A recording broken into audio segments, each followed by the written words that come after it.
Bayangkan ini, sebuah perang yang membuat Belanda nyaris bangkrut, berlangsung selama 5 tahun dan melibatkan ratusan ribu nyawa. Tapi tahukah Anda, siapa yang memulai semuanya?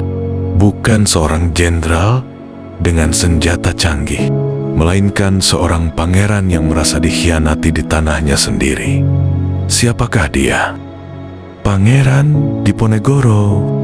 Perang Jawa 1825 sampai 1830 bukan sekadar perang biasa. Ini adalah mimpi buruk terburuk bagi kolonial Belanda.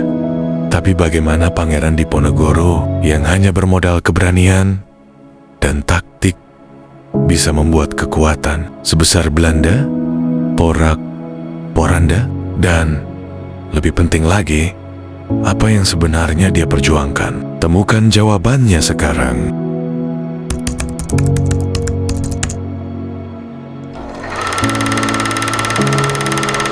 Semua bermula dari tindakan sepele, atau setidaknya begitulah yang dikira Belanda. Pemasangan patok di tanah leluhur Pangeran Diponegoro. Tapi ini bukan hanya soal tanah. Ini soal harga diri, martabat, dan identitas bangsa yang diinjak-injak. Pangeran Diponegoro melihat ini sebagai simbol ketidakadilan yang tak bisa dibiarkan. Dan dari situlah api perjuangan mulai menyala.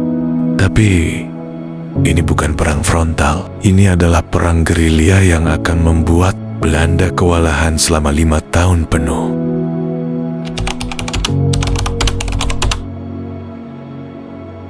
Pangeran Diponegoro tidak hanya seorang pemimpin, tapi juga seorang ahli strategi. Dia memahami medan Jawa lebih baik daripada siapapun, menggunakan bukit, hutan, dan desa-desa sebagai benteng tak terlihat.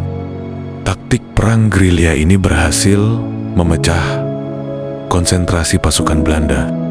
Tidak hanya itu, Diponegoro juga memanfaatkan dukungan rakyat. Mereka bukan hanya pasukan tempur, tetapi juga sumber, informasi, dan logistik yang tak ternilai.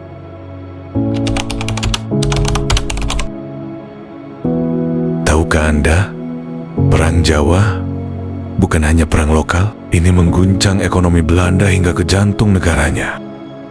Biaya perang yang begitu besar membuat kas kolonial hampir kosong. Tapi apa yang sebenarnya membuat Belanda begitu panik? Karena perang Jawa bukan hanya perang fisik, tapi juga perang psikologis. Diponegoro menunjukkan bahwa Belanda tidak tak terkalahkan, dan ini memberi inspirasi bagi perlawanan di daerah-daerah lain di Nusantara.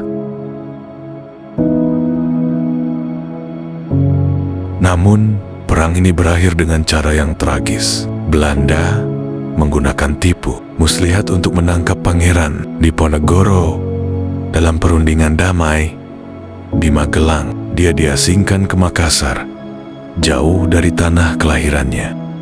Tapi, apakah ini berarti perjuangannya sia-sia? Tidak.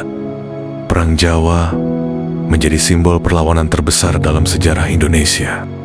Bahkan setelah Diponegoro tidak lagi memimpin, semangatnya terus hidup di hati rakyat. Warisan Pangeran Diponegoro tidak hanya berupa kisah heroik, dia mengajarkan kita tentang keberanian melawan ketidakadilan. Meski peluang menang terlihat kecil, dan hari ini namanya diabadikan sebagai salah satu pahlawan terbesar Indonesia. Bayangkan, jika bukan karena Pangeran Diponegoro, mungkin semangat perlawanan melawan penjajah tidak sekuat itu. Dan ini menunjukkan bahwa satu orang dengan visi yang jelas bisa mengubah jalannya sejarah.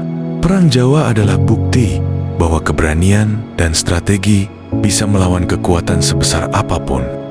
Jadi, bagaimana menurut Anda? Apakah perjuangan Diponegoro cukup untuk mengguncang dunia kolonial?